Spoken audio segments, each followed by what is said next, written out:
다 같이 한번 따라해 보시겠습니다. 내 영혼은 안전합니다. 내 영혼은 안전합니다. 자, 여러분 혹시 제가 지금 몇 명의 성경 인물들을 말씀드릴 텐데요. 혹시 이 인물들을 여러분들 잘 아시나요? 일단 첫 번째로 아브라함, 그리고 또 야곱, 다 아시나요 혹시? 네, 그리고 요셉, 그리고 다윗. 자, 이 네 사람에게는 한 가지 공통점이 있습니다. 이렇게 네 사람에게는. 자, 어떤 공통점이 있을까요? 네, 감사합니다. 네, 많은 분들이 말씀을 해주시는 것 같은데, 눈빛으로. 네, 이분들에게는 한 가지 공통점이 있는데요. 그게 뭐냐면은, 고난을 당했다? 힘들었다? 하나님을 잘 섬겼다? 굉장히 신실했던 사람들이다? 아닙니다. 이 사람들은요, 실제적으로 보게 되면은, 자세히 보게 되면은, 그다지 신실했던 사람들은 아니었었습니다. 뭐 요셉 정도는 좀 특별한 사람이었다고 볼 수 있을 것 같은데요, 나머지는 좀 꽝이었었습니다. 그 아브라함의 경우를 보겠습니다. 아브라함에게 하나님께서 분명히 약속을 해주셨습니다. 아들을 줄 것이고 그 아들을 통해서 민족을 이루게 될 것이다 라고 말씀을 해주셨었는데, 아브라함이 그 아들이 계속 태어나지 않고 오랜 시간이 걸리니까 그 아들을 기다리지 못하고 여종 하갈을 통해 가지고 다른 아들을 낳게 됩니다. 하나님은 분명히 아내 사라를 통해 가지고 아들을 낳게 될 것이라고 말씀하셨는데, 그것을 기다리지 못하는 부족한 모습을 보여줬죠. 그리고 다윗은 도망 다닐 때, 사울로부터 도망 다닐 때는 굉장히 좋아 보이기는 했었습니다. 그런데 왕이 되고 나서는 여러 가지 문제에 시달리면서 살았습니다. 본인으로 인해서 여러 가지 문제들이 발생했었거든요. 그 바세바 간음 사건이라는 죄를 저지르고, 그리고 또 그거를 은폐하기 위해 가지고 남편 우리아를 또 죽이기까지 했었던 아주 나쁜 죄를 저지르고 말았었습니다.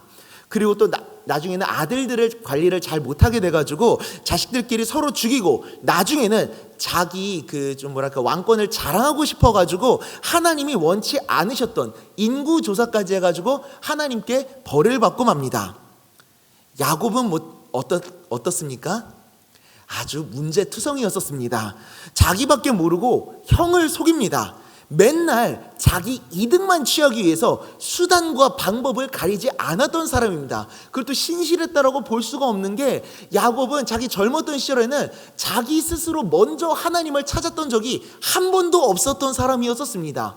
나중에 하나님께서 환상을 보여주셔가지고 마하나임이라는 고백을 드렸음에도 불구하고 하나님을 끝까지 의지하지 못하는 부족한 모습을 보여줬던 사람이었었습니다.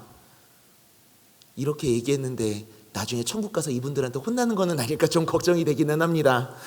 네, 그런데 이 세 사람들을 보면은, 이 네 사람들을 보면은 절대 신앙이 좋았다라고만 이야기는 할 수 없는 사람들입니다.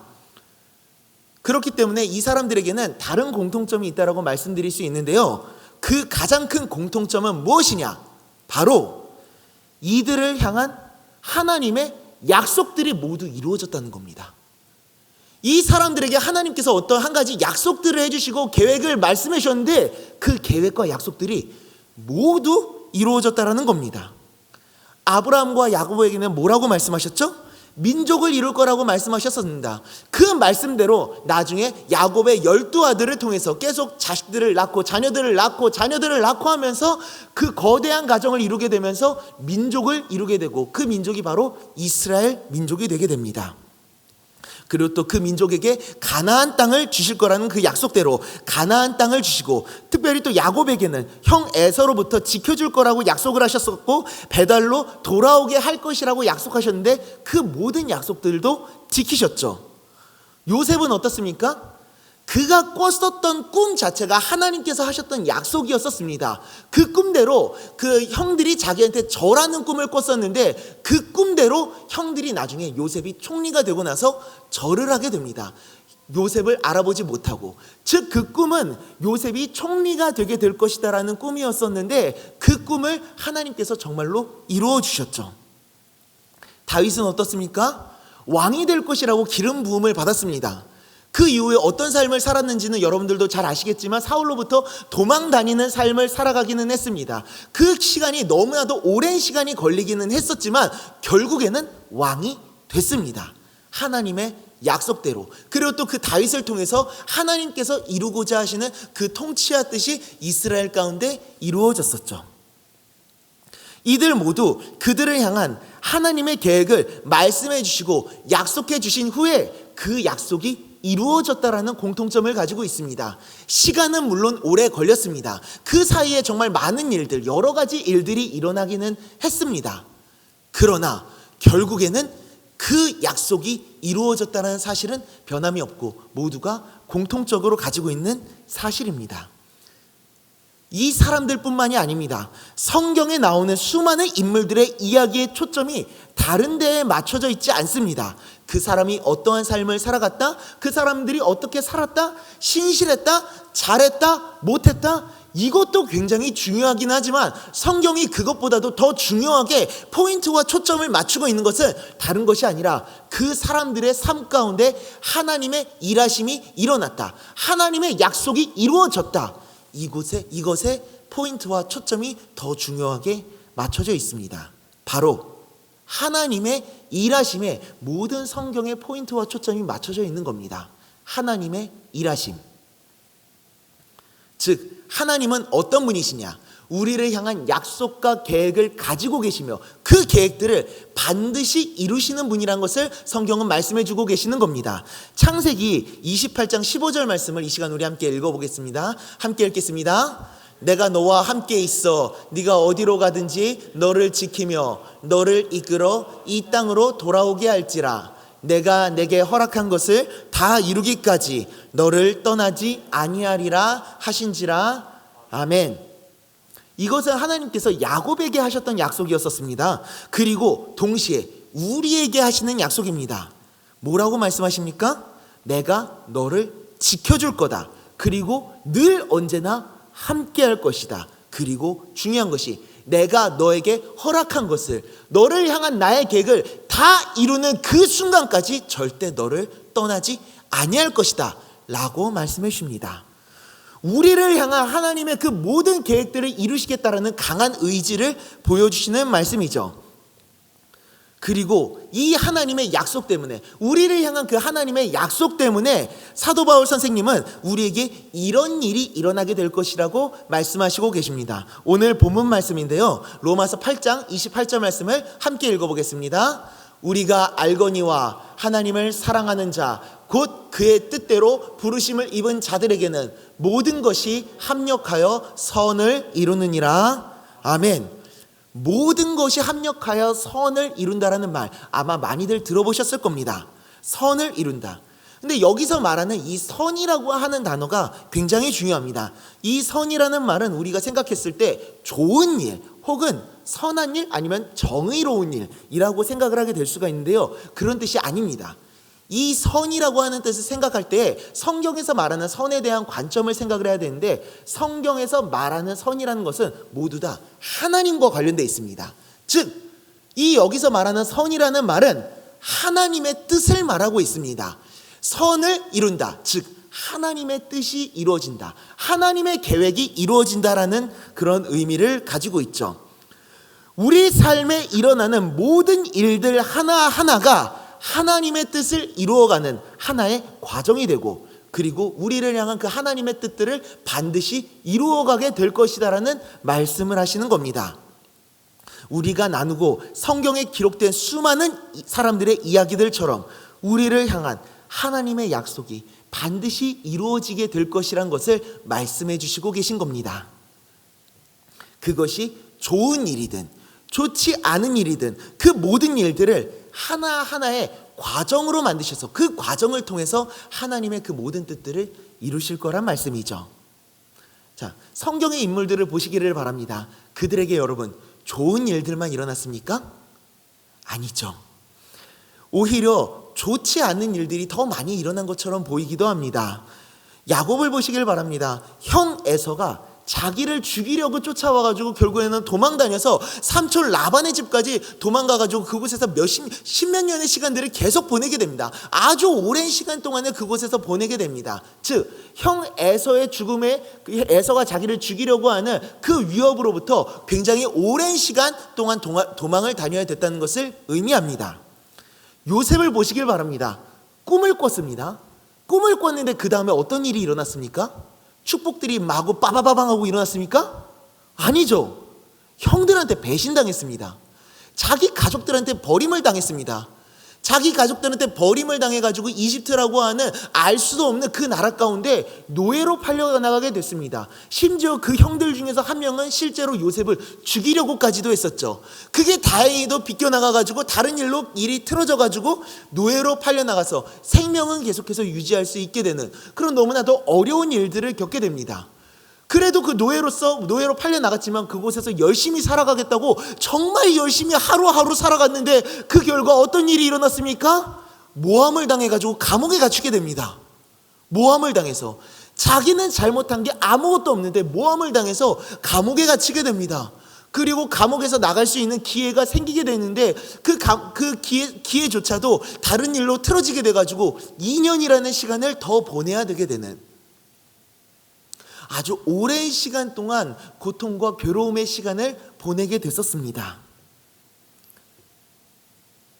그의 생활들은 절대 순탄치 않았습니다. 그런데 정말 놀라운 것이 하나가 있습니다. 요셉이 그 노예 생활을 통해서 가정 총무로 일하게 되지 않았었습니까? 노예로 열심히 살아가면서 결국에는 가정 총무까지 올라가게 되기는 했었습니다. 그런데 이 시간들이 헛된 시간이었을까요? 아니었습니다. 요셉이 거기서 얼만큼 열심히 일했길래 그 노예들 중에서 가장 높은 자리까지 올라갔을까? 그 어린 소년이. 그 얘기는 무엇이냐?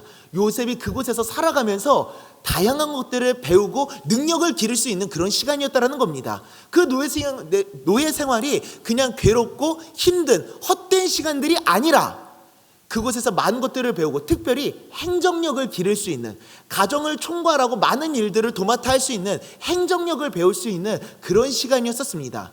그래서 나중에 총리가 되었을 때에도 하나님께서 주셨던 꿈을 해석하고 그리고 또 그 해석한 대로 이집트라고 하는 거대한 나라의 그 행정 시스템들을 자기가 구축하고 행정력을 발휘할 수가 있었던 겁니다. 결코 그 시간들이 헛되고 의미 없는 시간이 아니었었습니다. 다윗을 보시길 바랍니다. 왕으로 기름 부음을 받으니까 어떤 일이 일어났습니까? 사울 왕이 자기를 죽이려고 해서 도망자의 삶을 살아갑니다. 이게 말이 도망자의 삶이지 10년이 넘는 시간 동안 도망을 다녀야 했었거든요. 왕으로 기름 부음을 받았었던 거는 10대였었습니다. 10대 중반, 초중반에서 후반까지도 생각할 수 있는데 왕이 됐었을 때의 나이가 몇 살이었냐? 30세였었습니다. 30세. 10몇 년의 시간 동안 도망자의 삶을 살아가야 됐었던 겁니다. 굉장히 괴롭고 힘들고 억울하고 배신감을 느끼며 살아갔던 시간들이 굉장히 오랜 시간이었었고 잠도 제대로 자지 못했을 것이고 먹을 것도 제대로 먹지 못했을 것입니다. 그렇게 괴로운 시간들을 살아간 게 10몇 년이었고 간신히 나중에 왕이 됐었죠. 그런데 그 10년이 넘는 시간이 헛된 시간이었을까요? 아니었었습니다. 그렇게 도망을 다니는 시간 속에서 다윗은 나를 지켜주시는 하나님의 은혜를 경험할 수 있었습니다. 시편을 보게 되면은 시편의 절반 가까이가 다윗이 쓴 시편입니다. 다윗이 쓴 시편. 그것도 언제? 사울로부터 도망 다니면서 나를 지켜주시는 그 하나님의 은혜를 경험하면서 하나님께 그 은혜에 대한 감사의 고백을 올려드리면서 짓게 된 시편이었었습니다. 그 오랜 시간 동안 나와 함께 하시는 하나님을 경험할 수 있었고 왕이 된 이후에도 하나님께서 나를 지켜주시고 나는 나의 목자가 바로 하나님이시라는 사실을 깨닫게 되고 또한 이 하나님께서 이스라엘의 목자가 되신다는 사실을 깨닫고 그 하나님을 평생 동안 예배하면서 그 하나님을 의지하면서 이스라엘이라고 하는 나라를 열심히 통치하고 다스릴 수 있었던 겁니다. 그리고 정말 괴로운 시간을 보내게 됐었는데 그때 다윗에게 많은 사람들이 찾아옵니다. 다윗처럼 환난당하고 굶주리고 배고프고 그것도 고통받고 억울함을 당하는 그 사람들이 다윗에게 몰려오고 다윗은 그 사람들의 우두머리 즉 대장이 되었다라고 합니다. 즉 그 사람들을 이끄는 리더자가 되어가지고 그렇게 리더십을 발휘하고 능력을 기를 수 있는 그런 시간을 보내게 되고 나중에는 그 능력을 바탕으로 이스라엘의 리더자로 자리 잡을 수가 있게 됐었던 겁니다. 이처럼 그들이 보냈던 괴롭고 힘든 시간들은 절대로 헛된 시간들이 아니었었습니다. 그 시간들 하나하나가 그들을 향한 하나님의 뜻을 이루어가는 하나하나의 과정이 되고, 그 과정을 통해서, 그 시간들을 통해서 그들은 하나님의 사람으로 성장할 수 있었던 겁니다. 그들을 향한 하나님의 뜻이 이루어지는 원동력이 되었었던 겁니다. 하나님은 이처럼 우리가 겪는 그 모든 삶의 시간들이 절대 헛된 시간이 되도록 내버려 두지 않으시는 신실하신 하나님이심을 믿습니다. 할렐루야. 그 모든 시간을 나를 향한 하나님의 뜻을 이루어 가신 하나의 과정으로 만들어 가시고, 결국에는 나를 향한 하나님의 뜻을 이루어 가실 하나님. 여러분, 신앙이라는 게 무엇입니까? 여러분, 우리가 신앙생활을 한다, 믿음 생활을 한다라고 하는데, 신앙과 믿음이라는 게 무엇입니까? 내가 열심히 하는 것, 나의 노력을 갖다 바치는 것, 그것도 중요합니다. 하지만 그것보다도 더 중요한 게 한 가지가 있으니, 그것이 무엇이냐? 바로 하나님의 일하심을 바라보는 겁니다.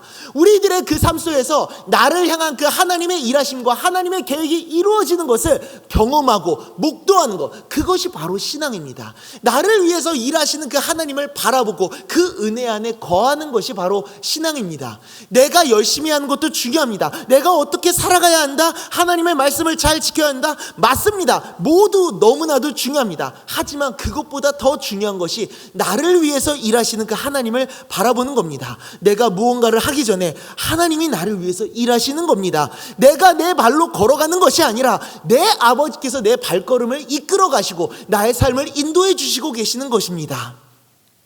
그것을 믿음으로 바라보는 것이 바로 신앙인 것이죠. 믿음인 겁니다.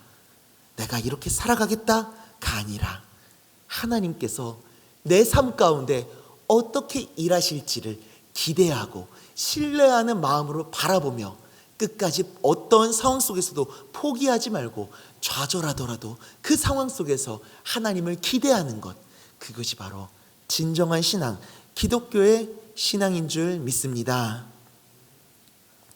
나의 힘으로 살아가고 내가 무언가를 하려고 할 때는 반드시 문제와 한계라는 것에 봉착을 하게 됩니다. 우리는 너무나도 연약한 사람들이지 않습니까? 아무리 능력이 뛰어난 사람이라고 하더라도 반드시 넘어설 수 없는 벽이라는 것에 다다르게 되고, 모든 사람은 한계에 부딪히게 됩니다. 그리고 우리가 하루하루의 삶을 살아가다 보면은 그 한계로 인해서 괴롭고 힘든 시간을 보내게 되기도 하죠. 내 내면의 문제 때문에, 혹은 밖으로부터 내게 몰려오는 여러 가지 문제들 때문에, 내게 찾아오는 여러 가지 시련과 어려움들 때문에 힘든 시간을 보내게 되는데, 그 문제들을 해결할 능력이 우리들한테 없어가지고 허우적대기도 하고, 그것 때문에 괴로운 시간을 우리가 보내게 되기도 합니다. 이겨낼 수 없는 자신의 모습이 한없이 연약해 보이고, 심지어는 때로는 한심하게 느껴지기도 하죠. 그래서 내 인생은 그러한 문제들을 봉착할 때마다 마치 나의 미래는 없는 것 같고 내 인생은 망한 것처럼 느껴지고, 미래에 대한 희망 따위는 내게 없을 것 같은 불안감이 내게는 엄습해오고, 감히 누구도 이해해 줄 수 없는 괴롭고 힘든 시간을 우리가 보내게 되고는 합니다. 그럴 때에는 나에게 힘내라고 하는 그 응원조차도 잘 들리지 않을 때가 너무나도 많죠. 그때 여러분, 우리에게 필요한 게 무엇입니까? 그렇게 내게 찾아오는 그 문제와 아픔들로 인해 가지고 내가 좌절하고 쓰러지고, 그리고 또 그 좌절하고 쓰러졌을 때 일어날 힘조차 없을 때, 누군가에게 도와달라고 할 수 있는 그 힘조차 나오지도 않을 때, 그때 우리에게 필요한 게 무엇입니까 여러분? 힘입니다. 그리고 도와주는 손길입니다. 나를 도와줄 수 있는 힘과 도움이 일어납니다. 내 안으로부터 힘이 나오지를 않으니까 그 힘은 어디로부터 와야 되느냐? 밖으로부터 와야 됩니다.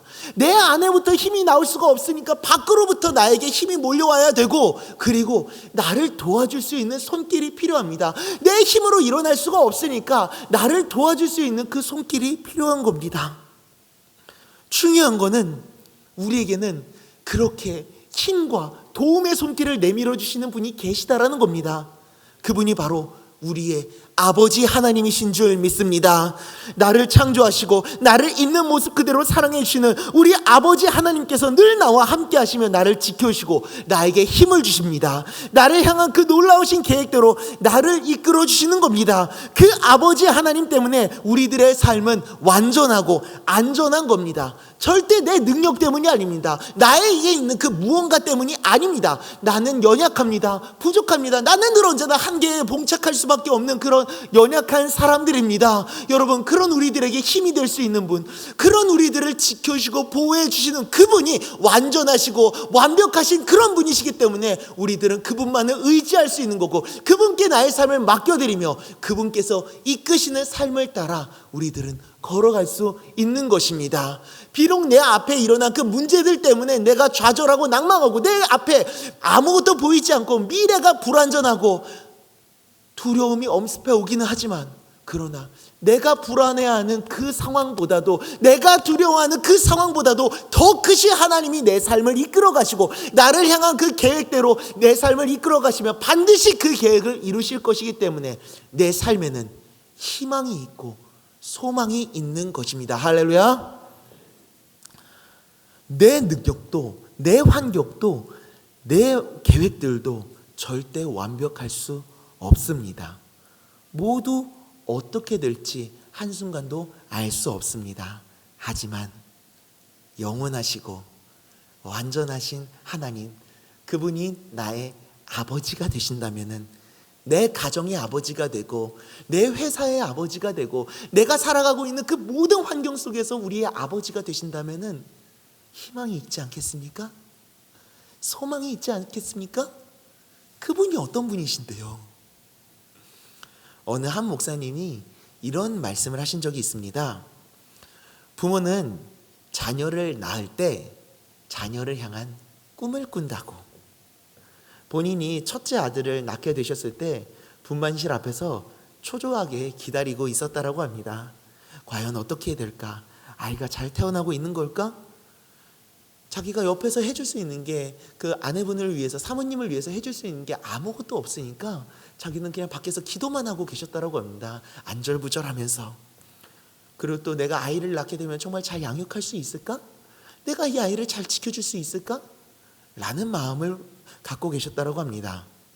그런데 분만실 문이 열리고 의사 선생님이 나오시더니 이런 말씀을 하셨다라고 합니다. 축하드립니다. 건강한 아들이 태어났습니다. 그 소식을 듣고 나서 목사님은 바로 분만실로 들어가서 사모님을 만나 뵙고, 그리고 또 아이를 안으셨다고 그럽니다. 그 아들을 이렇게 품 안에 안으셨다라고 그럽니다. 그런데 그 아이를 보는 순간 목사님은 눈을 뗄 수가 없었다라고 합니다. 왜냐하면 이 아이가 내 아이구나라는 그 마음 때문에, 그 마음은 이로 감히 말로 표현할 수 없었다라고 합니다. 그때 목사님이 이 아이를 보며 마음속으로 이 아이 이렇게 다짐하셨다라고 합니다. 너는 내 아들이다. 세상 모든 사람이 너를 버려도 나는 너를 버리지 않을 것이고, 세상 모든 사람이 너를 포기해도 나는 너를 포기하지 않을 거다. 너는 내 사랑하는 아들이다 라고. 그러더니 그곳에 있는 많은 청년들을 향해서 이런 말씀을 하셨습니다. 여러분, 하나님이 저보다 못하시겠습니까? 라고. 여러분, 우리 아버지가, 우리 하나님 아버지가 사람들보다 못하실까요? 부모의 마음도, 그 사랑도 크지만 그보다도 더 큰 마음과 사랑으로 우리들을 바라보시고 그 우리들을 지켜주셨다 다짐하고 결단하시는 그 하나님 아버지의 마음이 작을까요, 여러분? 그 하나님께서 여러분들의 삶을 지켜주실 거라고 약속해 주십니다. 그 하나님께서 다짐하시고 결단하십니다. 그래서 그 하나님께서 여러분들을 향한 그 계획대로 반드시 이끌어 가시는 것이고, 그 놀라우신 계획대로 그 모든 계획들을 이루시는 그날까지 우리들을 포기하지 않고 떠나지 않으시겠다라고 말씀하시는 겁니다. 우리 함께 이사야서 14장 24절 말씀을 함께 읽어볼까요? 함께 읽어보겠습니다. 만군의 여호와께서 맹세하여 이르시되 내가 생각한 것이 반드시 되며 내가 경영한 것을 반드시 이루리라. 아멘. 이 하나님의 그 맹세 때문에, 이 하나님의 결단 때문에 우리들의 삶에는 이런 일들이 일어나게 될 것입니다. 시편 37편 24절 말씀입니다. 함께 읽어보겠습니다. 시편 37편 24절입니다. 함께 읽어보겠습니다. 그는 넘어지나 아주 엎드러지지 아니함은 여호와께서 그의 손으로 붙드심이로다. 아멘. 사랑하는 성도 여러분, 그리고 청년부 가족 여러분, 우리들은 살아가면서 여러 가지 문제를 겪게 될 겁니다. 그 문제들로 인해서 우리들은 분명히 넘어질 겁니다. 눈물을 흘릴 겁니다. 좌절할 겁니다. 하지만 절대 엎드러지지 않을 겁니다. 우리들은 절대 끝나지 않을 겁니다. 왜? 우리 아버지께서 그 오른손으로, 그 신실하신 오른손으로 나와 내 가정과 내 모든 삶을 붙드시고 계시기 때문인 줄 믿습니다. 할렐루야. 나의 어떠함이 아니라 그 하나님의 완전하심 때문에, 그 하나님의 사랑 때문에 우리들의 영혼은, 우리들의 모든 삶은 안전할 줄 믿습니다. 할렐루야. 이 시간 우리가 그 마음을 담아서 함께 찬양하며 기도하는 시간을 가졌으면 좋겠습니다. 내 아버지, 내 아버지, 그 품 안에서 내 영혼은 안전합니다. 주 손길로 내 삶을 안으시니 그 평강이 나를 덮습니다. 다시 한번 고백하겠습니다. 내 아버지, 내 아버지, 그 품 안에서 내 영혼은 안전합니다. 주 손길로 내 삶을 안으시니 그 평강이 나를 덮습니다. 비록 넘어지며 흔들리지만 주 내 맘에 거하며 나를 붙드시니 내 생각을 주께로 돌리고 주시는 평강에 옷을 입습니다. 주 약속 안에서 내 영혼 평안에 뱃불보다 크신 주님에게 다 신뢰 두려움 하늘 여놓고 주님만 의지해 주 안에서 내 영혼 안전합니다. 우리 다시 한 번 더 고백하겠습니다. 내 아버지, 내 아버지, 그 품 안에서 내 영혼은 안전합니다. 주 손길로 내 삶을 안으시니 그 평강이 나를 덮습니다. 나 비록 넘어지며 흔들리지만 주의 맘에 거하며 나를 붙드시니 내 생각을 주께로 돌리고 주시는 평강에 옷을 입습니다. 주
아니라 나를 향하신 하나님의 계획을 의지하겠습니다. 내 앞에 놓여진 그 상황과 문제들을 바라보지 않고 내 삶을 향한 하나님의 계획과 그 뜻을 바라볼 수 있는 믿음의 눈을 우리에게 허락하여 주셔서 좌절한 나를 다시 한번 일으켜 세우시는 하나님의 은혜를 내 삶 속에서 경험하는